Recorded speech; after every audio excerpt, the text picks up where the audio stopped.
안녕하세요, 여러분.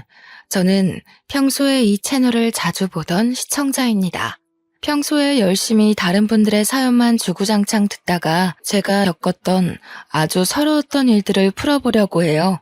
용기도 없고 수치스럽기도 하고 여러 감정들이 섞여 있었던 지난 일이라 주변 사람들에게는 꽁꽁 숨겨왔었는데 제가 누군지 모르는 여러분들께는 용기가 조금 나네요. 결혼해서 살면서 언제가 가장 서운하고 서러운 감정이 들었는지 기억이 나시나요? 남편이 기념일을 까먹었을 때? 아니면 시부모님이 시답지 않은 일로 잔소리를 했을 때? 저는 임신했을 때가 가장 서럽고 서운했었습니다. 원래 임신했을 때 느낀 서러움은 평생을 간다고들 하잖아요. 지금부터 제 이야기를 시작해 보도록 하겠습니다.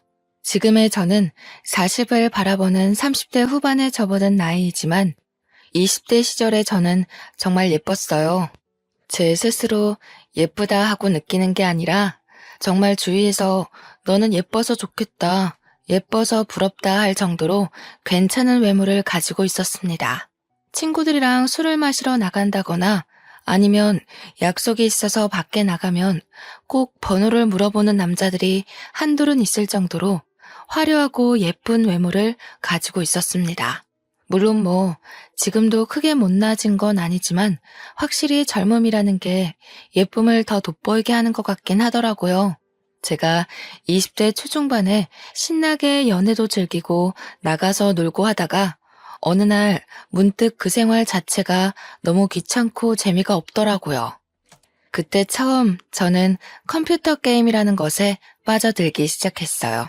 처음에는 어떻게 하는지도 몰라서 우왕좌왕 하다가 게임 세상 안에서 친구들이 생기고 하나둘 저를 도와주면서 같이 게임을 하다 보니 재미가 있더라고요. 제 캐릭터의 레벨이 오르는 것도 재미가 있고 캐릭터의 장비가 맞춰질수록 점점 강해지는 것도 너무나도 재미있었습니다. 하루가 어떻게 흐르는지도 모를 정도로 푹 빠져서 방 밖으로 나오지도 않고 하루 종일 게임만 했어요. 밤을 새워서 게임을 하고 아침에 해가 뜨면 잠깐 자다가 점심때쯤 일어나서 다시 게임을 하고 그런 생활을 반복했습니다. 허구한 날 나가서 술 먹고 놀던 제가 밖에 나가지를 않고 방에 틀어박혀 있으니 부모님은 슬슬 걱정하기 시작하셨어요. 제가 무슨 일이라도 겪은 건 아닌지 은근히 제 눈치를 보시면서 물어보기도 하셨었어요. 하지만 제가 게임에 빠져서 그렇다고 솔직하게 이야기를 할 수도 없는 상황이긴 해서 대충 얼버무리고 방문을 잠그고 게임을 하기 시작했습니다. 제가 게임을 하면서 친해진 사람이 하나 있었는데 저보다 1살 많은 오빠였어요. 게임을 오래 했다고 하더니 정말 모르는 거 없이 척척 미션도 해주고 장비도 맞춰주고 저를 위해 돈까지 써가면서 제 캐릭터를 업그레이드 해주었습니다. 물론 본인의 캐릭터도 엄청나게 좋아서 게임 안에서 상당히 유명한 사람이었습니다. 처음에는 접속 시간을 맞춰가면서 같이 게임하는 정도는 아니었는데 시간이 조금 지나니까 저한테 휴대폰 번호를 물어보더라고요. 게임을 이왕이면 같이 접속해서 움직이는 게 좋을 것 같다고 하기에 좋다고 휴대폰 번호를 알려주었습니다.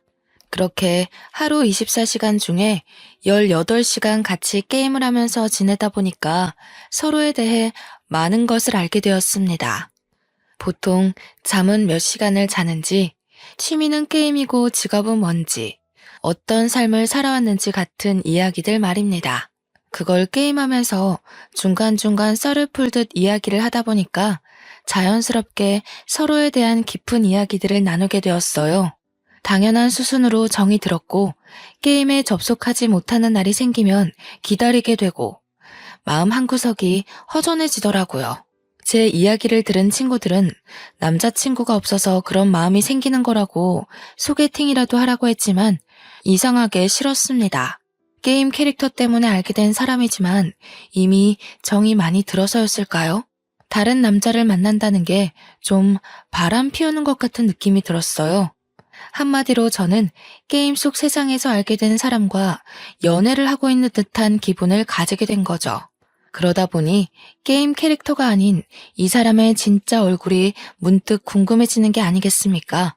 그래서 은근슬쩍 메신저의 프로필 사진을 훔쳐보기 시작했어요. 언젠가 그 오빠가 자기 사진으로 프로필 사진을 바꾸어 놓았는데 너무나도 잘생긴 거예요. 순간 내 전남친들도 이렇게 잘생긴 애가 없었는데 하는 마음이 들어서 깜짝 놀랐습니다. 저도 당연히 제 얼굴로 프로필을 해두었고 그렇게 휴대폰 메신저를 통해서 대화를 나누다 보니까 진짜 연애를 하는 기분이 들었습니다. 은근슬쩍 서로의 연애에 대해 질투하듯 이야기도 하고 언젠가부터는 게임보다 사생활에 대한 이야기를 더 많이 나누게 되더라고요. 그러다 보니 제가 막 애가 닳기 시작하는 겁니다. 딱 한 번만 실제로 만나보고 싶다. 그런 위험한 생각을 하게 되었어요. 이미 게임 세상 속에서 저희는 연애를 하는 거나 다름이 없었으니까 만나도 똑같을 거라고 생각하기도 했고요. 잘생긴 얼굴이 제 머릿속에서 벗어나질 못했죠. 슬쩍 사진이 오빠 얼굴 맞냐 하고 물어보니까 웃더라고요. 그러면서 여러 사진을 보내주는데 하나같이 죄다 잘생긴 그 얼굴을 하고 있었습니다. 저도 나름 예쁘다는 소리를 듣고 살았고 제 얼굴에 자신감도 있었으니까 한번 만나보고 싶다고 이야기를 했어요. 그런데 현실적인 문제는 여기부터 시작이 되었습니다. 저는 서울에 살고 있었고 오빠는 부산에 살고 있었거든요. 한번 만나려면 기차나 버스를 타고 부산까지 가거나 오빠가 서울까지 와야지만 만날 수 있었어요. 저는 고민이 되긴 했지만 이미 제가 애가 달아있는 상태에서 내빼는 것도 이상하다 싶어서 부산으로 가겠다고 했어요. 때마침 친구들도 부산 여행 가자 하고 말이 나왔던 상태라서 친구들이랑 놀러 가는 김에 저녁이라도 한 끼 하면 되겠다 싶었습니다. 제가 부산에 간다고 하니까 좋다고 하더라고요. 대망의 부산 여행일이 다가오고 친구들에게 둘째 날 저녁에 약속이 있어서 그날은 알아서 놀다 가라고 했어요. 친구들도 부산에 있는 클럽에 놀러 가겠다고 해서 저에게 배신자니 따로 논다고 뭐라 하는 것 없이 알겠다고 하더라고요. 둘째 날이 되고 친구들은 이미 나갔고 저는 오빠의 연락을 기다리면서 몇 시쯤 볼 수 있냐고 물어봤습니다. 그런데 계속 30분만 있다가 이러면서 약속 시간을 미루는 게 아니겠어요? 만나기로 해놓고 자꾸 코앞에서 30분만 있다가 보자 하는 식으로 약속을 미루니까 제가 슬슬 화가 나더라고요. 그래서 그랬죠. 만나기 싫으면 싫다고 이야기를 하라고. 언제까지 사람 기다리게 할 거냐? 그냥 클럽이나 가겠다고 했습니다. 그러니까 한숨 쉬면서 지금 보자고 근데 너무 충격받지 말라고 하더라고요. 순간 이 오빠가 유부남인가? 하는 생각이 들었지만 끽해봐야 20대 후반인데 벌써? 하는 생각도 들었고요. 약간 불안한 마음이 들긴 했지만 스스로 잘 달래고 약속 장소에 나가서 오빠를 기다렸습니다. 그런데 진짜 충격을 먹을 수밖에 없는 일이 벌어졌어요. 약속 장소에 나온 사람이 제가 알던 그 사진 속 꽃미남이 아니라 완전 거구의 야수가 나온 겁니다. 몸도 씨름 선수처럼 퉁실퉁실해가지고 얼굴은 정말 사람이 이렇게 생길 수가 있나? 이거 코믹 만화 아니야? 싶을 정도로 생긴 거예요. 그냥 딱 야수. 야수나 다름없는 사람이 나타나서 수줍게 저한테 손을 흔드는데 순간 배신감이 왕창 들었습니다. 그래서 저는 누구신데 저한테 인사를 하냐고 차갑게 이야기를 했어요. 그러니까 뻘쭘해하면서 이야기를 하더라고요. 사실은 얼굴에 자신감이 없어서 친구 사진을 빌려다가 썼다고요. 저는 정말 깊은 배신감도 들고 얼굴이 못생겨도 너무 못생겨서 정이 한순간에 확 떨어지고 말았습니다. 그래도 일단 밥은 먹자고 약속은 해둔 탓에 어쩔 수 없이 마주 앉아서 밥을 먹는데 진짜 할 말이 없었습니다. 저를 언제까지 속일 작정이었는지 그동안 잘생겼다고 칭찬하는 저를 보면서 얼마나 비웃었을지 생각을 하니까 밥이 안 넘어갔어요. 그대로 헤어지기 시간이 좀 애매해서 2차로 조개구이 집에 가서 소주를 먹기로 했는데 뜨거운 새우구이를 일일이 까서 제 그릇 앞에다가 두더라고요. 솔직히 그것도 잘생긴 그 얼굴로 까줬으면 감동 먹고 바로 눈물이라도 흘렸을 텐데 야수가 와서 그러고 있으니 먹기 싫어졌습니다. 손끝이 빨갛게 익은 걸 보면서 솔직히 좀 마음이 동하긴 했지만 얼굴을 보면 그 생각이 싹 사라졌어요. 그날 친구들이 있는 호텔로 돌아오면서 전화도 하기 싫어서 문자로 은근히 이제는 만나지 말자는 식으로 문자를 보냈습니다. 저한테 대놓고 내가 못생겨서 그래? 이러는데 순간 맞아 라고 하면 제가 너무 나쁜 여자가 될 것 같더라고요.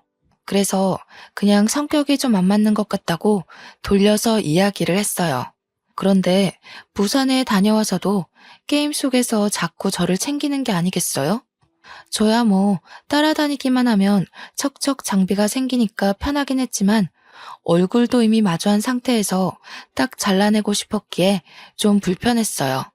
그런데 저한테 신경 쓰지 말고 게임만 재밌게 즐기자고 하더라고요.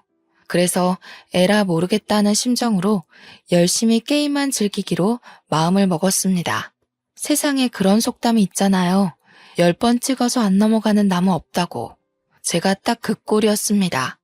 저한테 너무 잘해주니까, 모든 걸 저한테 맞춰주니까 은근히 그런 생각이 드는 거예요. 얼굴이야 뭐 평생 보고 살 것도 아닌데 잠깐 연애만 하는 거면 이렇게 자상한 사람도 괜찮지 않을까? 하는 생각이요. 저한테 계속 지고지순하게 잘해주고 저만 챙겨주고 무조건 저를 1등이라고 생각해주는 남자가 흔하지는 않으니까요. 그동안 잘생긴 애들이랑 연애했을 땐 꼴값을 다들 했거든요. 바람을 핀다던가 저를 무시한다던가 하는 그런 은근한 우위 선점 같은 거요. 못생겼으니까 여자 문제도 당연히 없을 거고 저한테 하는 행동만 보면 너무 젠틀하고 괜찮은 사람이다 하는 생각이 들었어요. 그때라도 게임을 접었어야 했는데 바보 같았던 저는 홀라당 그 사탕 발림에 넘어가 버렸습니다. 연애를 시작하고 나서부터는 저한테 더욱더 지극정성으로 잘했어요.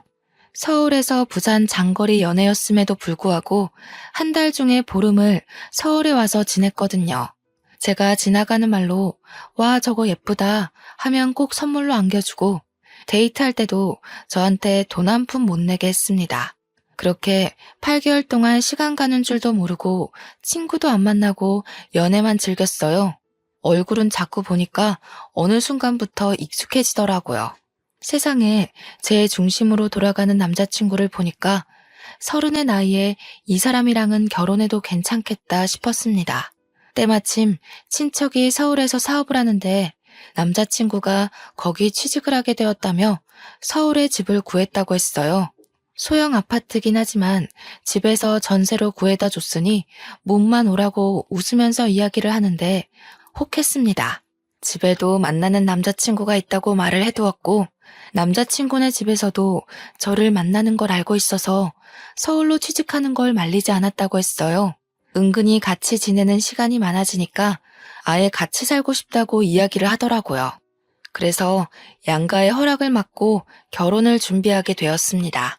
물론 저희 부모님이 남편의 얼굴을 보고 처음에는 너무 놀라서 말도 제대로 못하시고 결혼 꼭 해야겠냐고 저를 말리기도 하셨죠. 키는 거의 190에 육박하고 몸무게도 100kg인 거구의 남자한테 딸을 시집 보낸다니까 마음이 좀 그러셨나 봐요. 그런데 남편이 저한테 하는 모습을 보고는 결혼해도 잘 살 것 같다면서 결국엔 허락을 해주셨어요. 상견례 자리를 마련했고 훈훈한 분위기에서 진행이 되었습니다.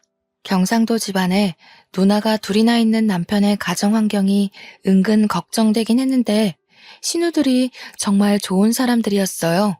저한테 막내를 데려가줘서 고맙다고 우리 막내 잘 챙겨주라며 제 손을 꼭 잡아올 때는 이게 시집살이인가 싶긴 했지만 오해였어요.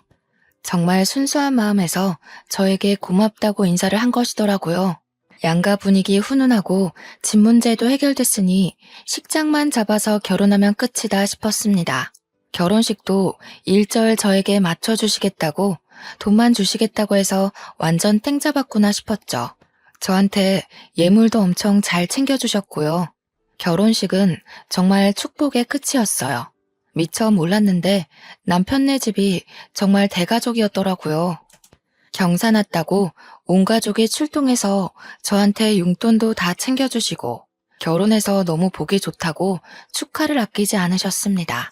이게 바로 가족 내력인가 싶을 정도로 저를 너무 아껴주시는데 그래, 사람은 얼굴만 보고 판단해서는 안 된다 하는 생각이 들었죠. 너무나도 축하를 받은 탓인지 저는 결혼 3개월 만에 임신을 하게 되었습니다. 제가 평생을 다이어트를 하고 살던 사람이었거든요. 조금만 먹어도 바로 살이 오른 게 눈에 띄는 체질이었기에 저는 밥을 항상 칼로리 계산을 해가면서 먹었었어요. 그런데 임신을 하고 나니까 그 고삐가 풀리고 말았던 거죠. 아기가 먹고 싶어서 먹는 거야. 이게 다 영양분이 될 거야 하는 생각으로 밥을 생각 없이 먹다 보니까 살이 너무 찌는 거예요. 게다가 입덧도 먹덧으로 오는 바람에 하루 종일 입에 뭔가를 달고 있지 않으면 안 될 정도로 먹을 걸 찾아다녔어요. 처음에 남편이나 시부모님이나 정말 잘 먹어서 보기 좋다면서 그간 너무 말라서 애나 낳을 수 있을까 싶었는데 살 오르니까 보기 좋다고 해주셨어요. 그런데 제가 볼 때마다 살이 오르니까 남편도 시부모도 저한테 은근히 또 먹냐? 또 먹게? 이런 말을 하시더라고요. 사실 제가 만삭 때까지 거의 30kg가 쪘거든요. 다른 산모들은 12kg에서 15kg 정도로 살이 찐다고 요즘은 임신해서도 몸매 관리한다고들 하더라고요.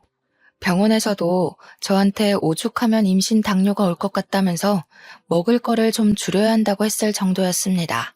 처음 살 오를 때 보기 좋다고 했던 시댁 식구들은 이제 저한테 그만 먹으라는 눈치를 줄 정도였고요. 시부가 좀 말을 막 하는 성격이시거든요. 저한테 왜 이렇게 처먹니? 하시는데 임산부한테 처먹냐는 말이 나오니 서럽더라고요. 제가 밥을 먹으려고 부엌에 가면 너 아까 과자 먹지 않았어? 또 밥을 먹게?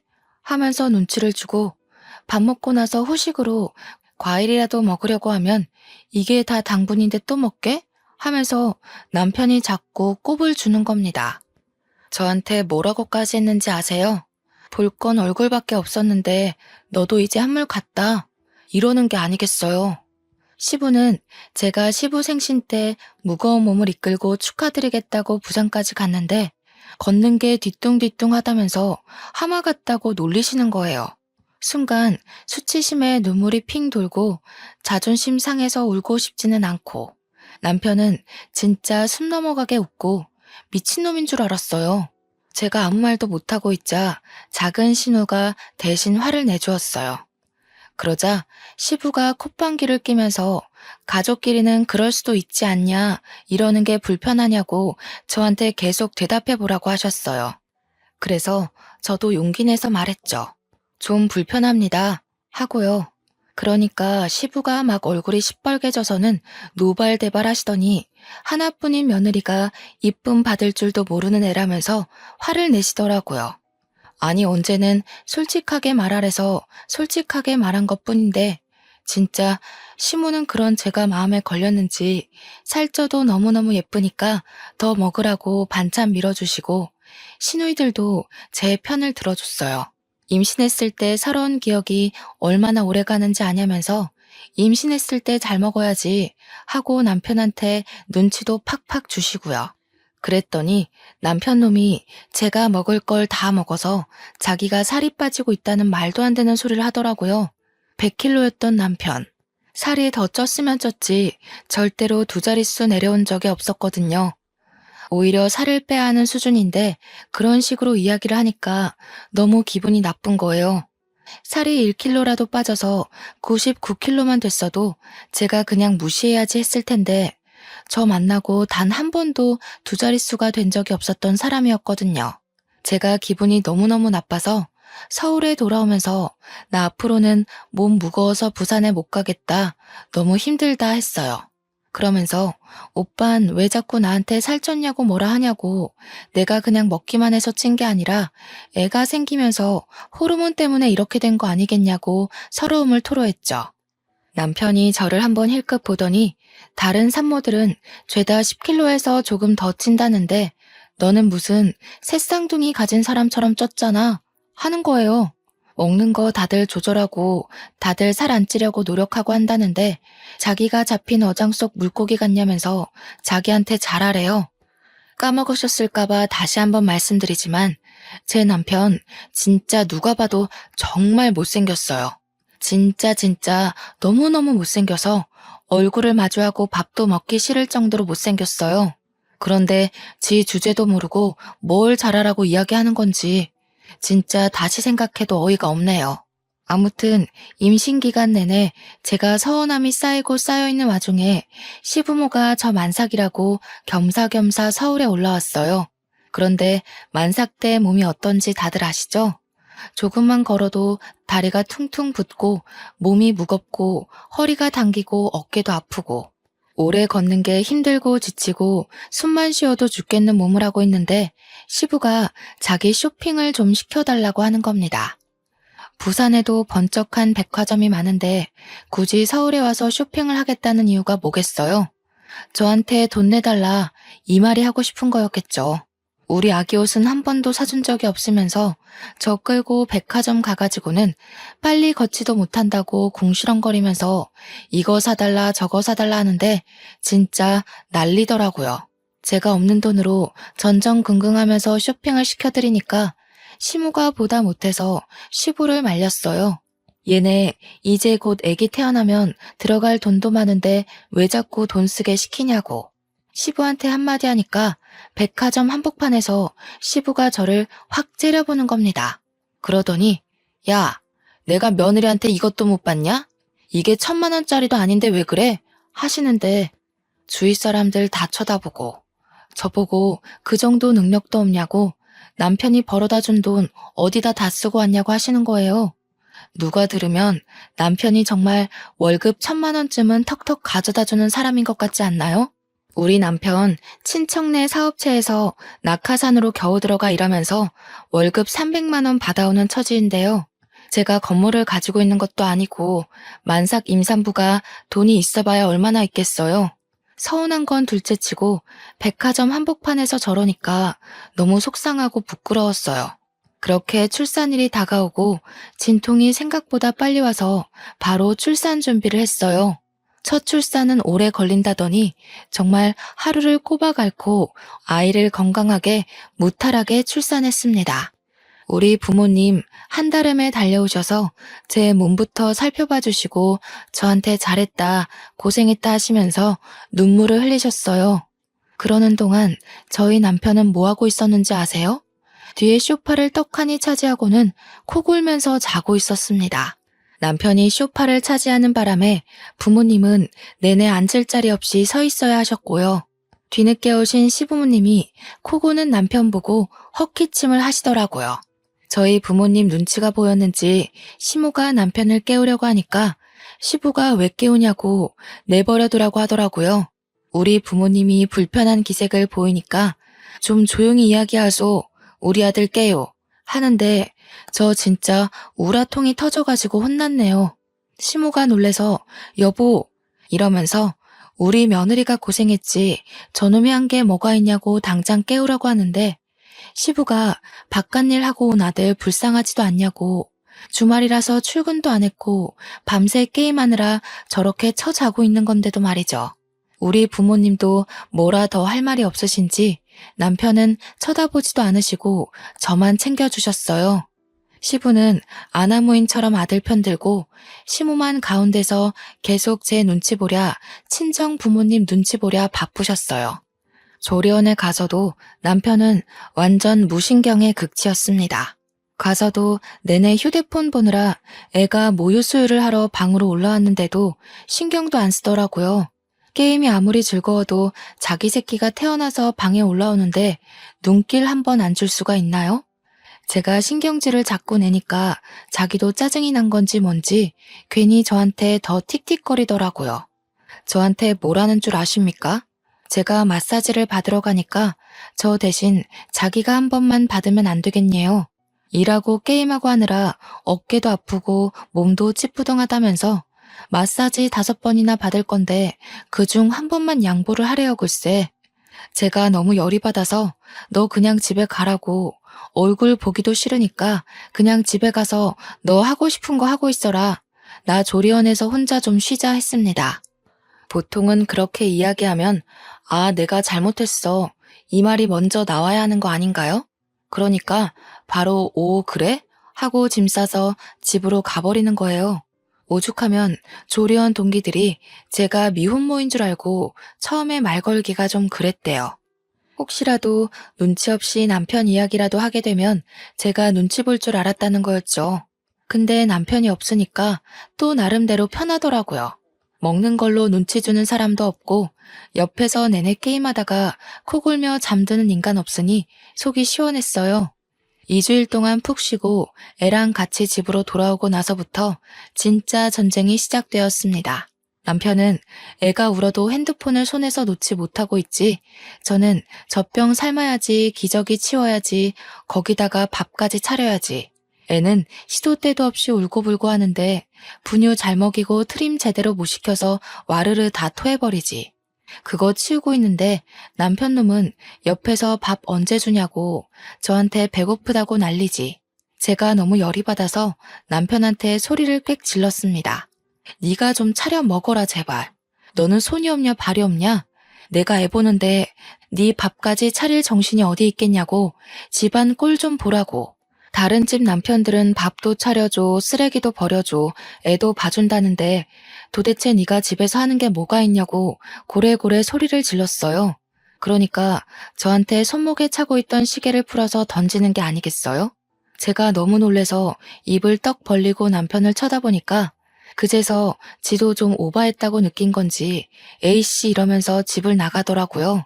그때 처음으로 저는 이혼을 결심하게 되었습니다. 고작 1년 2개월 만에 이혼을 결심했으니 제가 얼마나 고통스러웠을지 짐작이 가시나요? 그날 이후로 저는 남편하고 말도 섞지 않고 제가 할 일만 최소한으로 하고 애만 봤어요. 그랬더니 남편이 슬슬 제 눈치를 보면서 저한테 화풀납시고 말을 슬쩍 거는데 저보고 뭐라는 줄 아세요? 저 때문에 화가 나서 시계를 던지는 바람에 고장이 났으니 좋은 시계 하나 사주면서 화해하자는 성의를 보이래요. 이게 말인지 방귀인지 제가 목 끝까지 욕이 차올라서 남편한테 미친놈이냐고 한마디 하고는 쭉 무시했네요. 그렇게 아이 100일 잔치가 다가오고 저는 대충 100일 잔치 상차림을 인터넷으로 주문해서 그런데 시부모님이 아이 100일이라고 서울에 오신 겁니다. 시부가 조촐하게 차린 상을 보고 차린 게 없다면서 궁시렁거리는 거예요. 꾸역꾸역 애기 보고 싶다고 100일 상은 제대로 안 할 거라고 이야기했는데도 서울까지 와놓고 저한테 차린 게 없다면서 면박을 주니 할 말이 없더라고요. 저한테 갈비찜 정도는 해놨어야 하는 거 아니냐고 저녁상은 뭘 차려줄 거냐길래 남편을 쳐다봤습니다. 애기 보느라 정신도 없는 와중에 남편은 멀뚱히 서 있기만 하니까 제가 열이 받아서 남편 보고 야, 밥이나 차려라 하니까 남편이 내가 왜? 이러더라고요. 그래서 네가 애기 볼 거냐? 아니면 배달이라도 시키라고 신경질 내면서 이야기하니까 시부가 씩씩거리면서 또 뭐라 하는 거예요. 어디 시부모가 왔는데 배달 음식을 시키냐고 미리미리 전날부터 준비했으면 될 거 아니냐고 저한테 난리 법석을 떨더라고요. 그러니까 그제야 시모가 애 보느라 정신없을 텐데 미리미리 준비하고 말고가 어디 있냐고 나가서 사 먹자고 하셨어요. 그러니까 남편이 저한테 이야 너는 든든한 시모 있어서 좋겠다 이러는데 진짜 맘 같아서는 주둥이를 때리고 싶었습니다. 제가 얼마나 고생했냐면요. 애 돌날이 올 때까지 살이 20kg 이상이 빠졌어요. 운동을 한 것도 아니고 먹는 걸 줄인 것도 아닌데도 살이 쭉쭉 빠지더라고요. 스트레스 받고 잠도 못 자고 지쳐서 빠진 살이었습니다. 피가 마르는 고통을 참아내느라 빠진 건데 속 편한 남편 새끼는 저한테 더 빼야겠다. 그래야 내가 사랑했던 모습이 나올 것 같아. 이딴 소리나 짓거리더라고요. 확실히 나이가 들어서 그런가 늙으니까 살이 빠져도 예전 얼굴은 안 나온다 이러는데 지는 거울도 안 보나 봐요. 제가 살 빠지고 나서 편의점에 급하게 마실 거 사러 나갔다가 번호 따인 적도 있거든요. 지는 생긴 것도 못생긴 게 저러니까 너무 짜증났습니다. 결정적인 사건은 우리 부모님이 아기 본다고 집에 놀러를 오신 날이었습니다. 그날 제가 고생하는 걸 옆에서 지켜보시고는 밥까지 차리게 할 수 없다고 밖에 나가서 몸보신도 할 겸 소고기를 먹자고 하셨어요. 그러니까 핸드폰 게임만 하고 있던 남편놈이 갑자기 자기가 급한 일이 있어서 밖에 나가서 고기를 먹기가 좀 그렇다는 겁니다.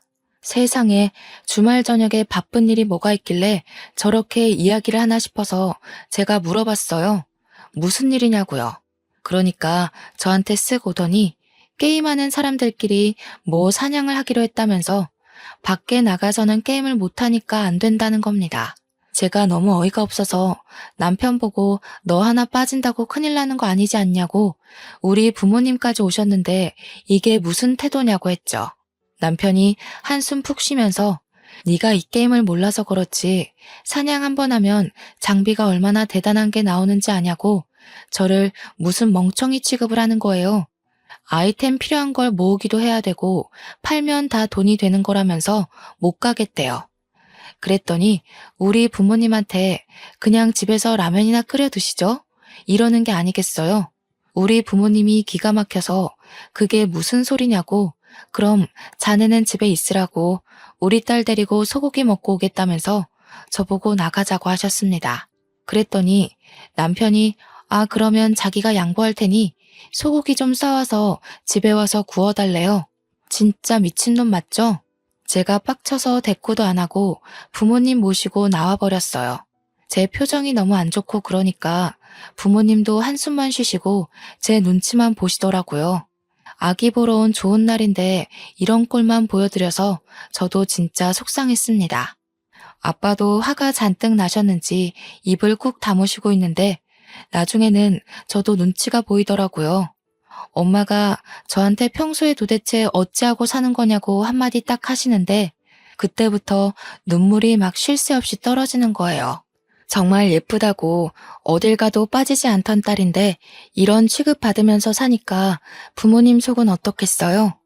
그동안 서러웠던 일, 무시당했던 일, 짜증났던 일 모든 게 한꺼번에 휘몰아치면서 눈물이 뚝뚝 떨어지는데 아빠가 저한테 이혼하고 싶냐고 한마디 툭 던지시더라고요. 우리 아빠가 평소에 엄청 가부장적이고 저를 엄하게 키우셨었거든요. 그래서 제가 아빠 말에는 무조건 복종하고 또 아빠 무서워서 제가 뭘 어떻게 하고 싶다 이런 이야기를 잘 못했었어요. 그런데 먼저 이혼 이야기를 꺼내주시니까 갑자기 속에서 울컥하고 다 터져 나온 거예요. 아빠 무서워서 말 못하고 있었는데 먼저 이렇게 속 시원하게 긁어주시니까 저도 막 입이 터진 거죠. 제가 끄덕끄덕하면서 이혼하고 싶다고 그동안 너무 서럽고 힘들었다고 다 털어놓으니까 아빠가 더 볼 것도 없다 당장 이혼해라 하시더라고요. 그때 정말 어찌나 든든하던지 우리 아빠가 최고구나 하는 생각이 들었습니다. 그렇게 든든한 아군을 얻어내고 집에 홀가분하게 딱 들어왔는데 남편이 게임하다가 저를 쓱 보면서 야, 소고기는? 이러는 게 아니겠어요? 그걸 내가 왜 포장해 오냐고 가서 구워 먹는 거면 몰라도 찌질하게 포장해서 집에 와서 구워 먹는 게 뭐냐고 한마디 했죠. 지가 먹고 싶었으면 따라가서 먹어야지 게임 때문에 포기해놓고 양손에 떡 쥐려는 심보가 고약했어요. 그러니까 저한테 그깟 소고기 포장해오는 게 뭐가 힘든 일이냐면서 네 입만 입이냐고 혼자 살찌울 때 알아봤다고 하는 거예요. 일부러 상처 주려고 그러는 사람처럼 혼자 처먹고 오니까 좋냐? 이러는데 진짜 뚫린 주둥이라고 저걸 말이라고 뱉나 싶고 저도 참지 않았습니다. 야, 니는 라면 먹는다며. 우리 엄마 아빠한테도 라면 타령하더니 내가 소고기 먹고 온 게 그렇게나 꼽냐? 그러면 네가 게임 포기하고 따라왔어야지. 집에서 편하게 게임하다가 나한테 소고기를 내놓으라고? 내가 같이 가면 나보고 결제하라고 할 텐데 내가 돈이 어딨어? 내 덕에 네가 공짜로 든든하게 먹었다는 생각은 안 하냐? 이 배려 넘치는 남편의 마음도 몰라주고 너는 빈손으로 오고 싶어? 내가 눈치껏 빠져줬으면 포장이라도 해왔어야지. 그걸 안 해와? 나쁜 년. 당신 지금 나한테 년이라고 그랬어? 년? 그리고 공짜? 우리 부모님 돈은 돈도 아니다 이거야? 시부모님 오실 때마다 내가 돈 가지고 너한테 뭐라고 한 적 있어? 야, 왜 나한테 예민하게 굴고 그래? 네가 예민하게 만들잖아. 말도 안 되는 헛소리 짓거리면서 나 너랑 더 이상은 못 살겠어. 이혼해. 그랬더니 저한테 이혼이 무슨 애들 장난이냐면서 핸드폰 게임을 하더라고요. 저는 진짜 고민 끝에 겨우겨우 뱉은 말인데 장난 취급하면서 제 말을 집중도 안 하고 게임에만 집중하는 걸 보니까 너무 열받았습니다. 마음 같아서는 냅다 아파트 밖으로 휴대폰을 던지고 싶은 심정이었어요. 너는 끝까지 게임. 아주 게임밖에 눈에 안 들어오지? 장난은 네가 하는 행동이 장난 같아 보인다 아주. 됐고 이혼할 거니까 그런 줄 알아. 네가 못하겠다고 버팅기면 소송이라도 할 테니까 그런 줄 알으라고. 제가 씩씩거리면서 이야기를 하니까 남편이 막 피식피식 웃는 거예요. 그러더니 저한테 그래, 네가 해달라는 대로 해줄게. 우리 그냥 이혼하자 하더라고요. 저는 이 새끼가 뭘 잘못 먹었나 싶었지만 이게 웬 떡이냐 하는 생각이 들어서 당장 하자고 알겠다고 했습니다. 그러니까 저한테 아주 뭔가 꽁꽁 숨겨뒀다는 말투로 나중에 후회나 하지 말고 뱉은 말이나 잘 지키라는 거 아니겠어요? 제가 그동안 어떤 서름을 견디고 살았는지는 하나도 생각하지 않는 말투로 후회를 짓거리더라고요. 그래서 저도 그냥 강하게 나갔죠. 내가 후회할 일이 뭐가 있겠냐고. 죽어도 그럴 일 없으니까 너나 말 바꾸지 말고 이혼 도장 준비하라고요. 남편이 막 웃음을 못 참겠다는 표정을 짓는데 너무 얄밉고 못생겨서 꼴도 보기 싫었습니다. 그러면서 후회할 텐데 내가 아주 떼부자가 될 예정이거든 이러는 게 아니겠어요? 제가 아무 소리 안 하고 그냥 빤히 쳐다보니까 아주 신이 나서 술술 불더라고요. 나랑 같이 게임하는 형이 있는데 그 형이 중국에서 크림을 수입해와서 파는 사람이다 이거야. 화장품 공장도 하나 가지고 있고 아주 성능이 대박이라고 나한테 투자를 하라고 하더라. 그 크림이 뭐냐면 지금 품절 대란으로 구할 수도 없는 마사지 크림인데 그걸 바르면 미백도 되고 주름도 펴지고 뭉친 데 발라서 마사지를 하면 근육도 풀리고 모공도 없어지는 그런 크림 아니겠어? 이런 좋은 아이템이 있으면 바로 투자를 해야지. 게임 같이 하는 형이 엄청난 부자라면서 아이템 몇백만 원짜리를 현찰로 턱턱 구매를 하는 사람이라는 겁니다. 알고 보니 마사지 크림을 수입해와서 팔고 하는 사람이라 그걸로 돈을 벌었다면서 남편한테 아무도 공동 투자 안 시켜줬는데 게임 같이 한 정이 있으니 자리 하나 주겠다고 했대요. 중국에서는 이미 없어서 못 파는 크림이라고 한국에서도 팔아보자고 무슨 한국 판매권을 주기로 했다나 뭐라나. 저한테 앞으로 수백억을 벌어올 건데 이혼하자고 하면 지는 좋다고 콩고물 떨어지길 기대도 하지 말라고 하더군요. 투자를 한 건 그렇다 치고 네가 무슨 돈이 있어서 그런데 투자를 했냐고 하니까 시부랑 같이 대출을 받아서 했다는 겁니다. 저는 그것도 졸도하는 줄 알았어요. 저한테는 이런 방구 말도 없이 갑자기 대출을 받아서 투자를 했다는 게 말이 안 되잖아요. 진짜 부부를 뭐라고 생각하는 건지 너무 어이가 없고 화가 나서 아무 말도 못 하겠더라고요. 그런 저를 보고 남편은 마치 돈 때문에 제가 이혼하자는 이야기한 걸 후회하는 사람인 것 마냥 취급을 하는 겁니다. 뭐 자기가 돈을 수백억을 벌면 애 생각해서 1억 정도는 주겠다고 하면서 저를 약올리는데 화장품에 대해서 조금 아시는 분들이라면 다들 눈치채지 않으셨나요? 세상에 저런 크림이 있으면 홈쇼핑이며 방송이며 난리가 났겠죠. 미백도 되고 모공도 줄고 주름도 펴지고 거기다가 근육까지 풀리는 마사지 크림이 세상 어디에 있단 말입니까? 중국에서 수천억 원의 가치를 인정받아서 자기는 이제 돈방석에 앉을 거라고 꿈에 부풀어 있는데 어디 끝까지 해봐라 싶었습니다. 저한테 이혼할 거면 빨리 하자고 난리를 치더군요. 재산 분할이니 뭐니 더러운 거 싫다면서 이 아파트 반으로 뚝 떼서 줄 테니까 이혼만 빨리 하재요. 자기는 더 젊고 어린 여자 만나서 세상가 갈 거라면서 애도 저보고 키우라는 게 아니겠습니까? 저한테는 완전 고마운 일이었죠. 아파트를 반으로 뚝 떼서 준다고 하니까요. 세상에 저런 크림이 존재하지도 않다는 건 모르고 100% 사기 맞은 건데도 저는 일부러 안 알려줬습니다. 시모랑 신우들은 알고 있을지 모르겠지만 어차피 이혼하기로 마음먹었는데 제가 굳이 지금 말해줄 필요가 있겠어요? 입 싹 씻고 하루빨리 정리하자고 아파트 반 떼어주기로 한 거 까먹지나 말라고 했습니다. 남편은 무슨 강남에 있는 펜트하우스에 이사갈 꿈에 부풀어서 당장 집부터 정리하자고 해서 저희는 이혼 도장 찍고 아파트도 정리하기로 했어요. 저한테 아무리 잘 돼도 1억 이상은 안 줄 거라고 원포를 놓길래 딴소리나 하지 말라고 했습니다. 애가 있어서 협의 이혼도 3개월이나 걸리더라고요. 그 3개월 동안 저희는 아파트도 정리했고 남편은 오른 시세까지 쳐서 반을 뚝 저에게 떼주었습니다. 나중에 울고불고 다 늙어서 후회나 하지 말라고 애 핑계대고 돌아온다 해도 안 받아줄 거라고 저한테 신나서 이야기하더라고요. 3개월이 훌쩍 넘는 시간 동안 그 사기꾼이 남편한테 뭐라고 핑계를 댔는지는 모르겠지만 일주일만 기다리면 돈 들어올 거다 하면서 버티더라고요. 수익이 쉽게 들어오겠냐, 한 방에 주겠다, 제품이 곧 도착한다, 이런 식으로 남편을 깨어냈더라고요. 저는 강 건너 불구경한 셈이죠. 이혼하고서는 저는 빠르게 안정을 찾아가기 시작했어요.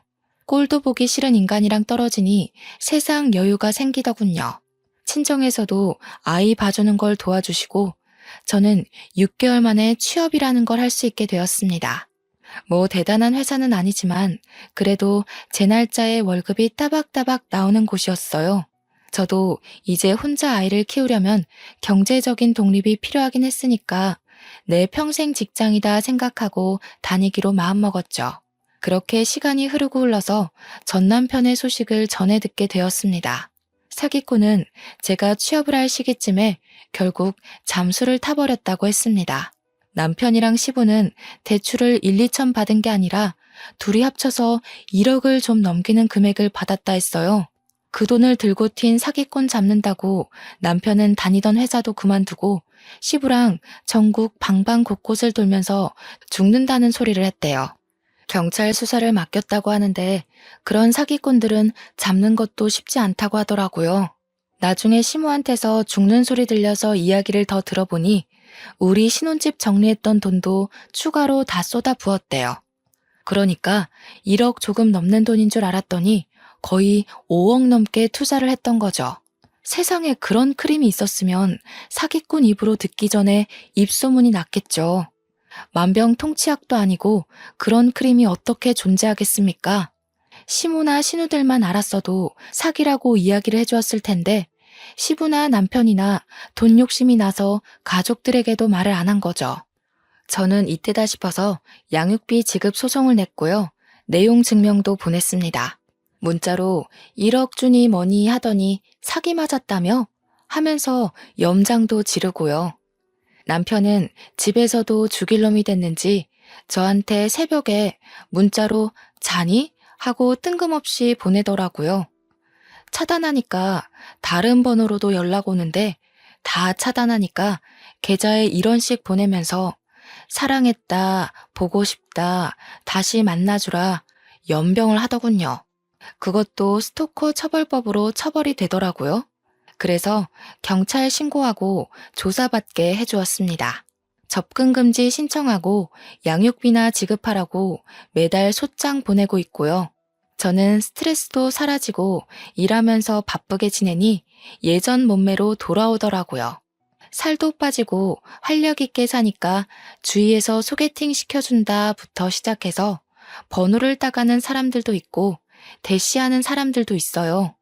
그치만 남자라면 이제 치가 떨려서 아이랑 둘이 행복하게 살 예정이랍니다. 저의 홀로서기를 응원해주시면 감사하겠습니다. 긴 사연 읽어주신 여러분, 감사합니다.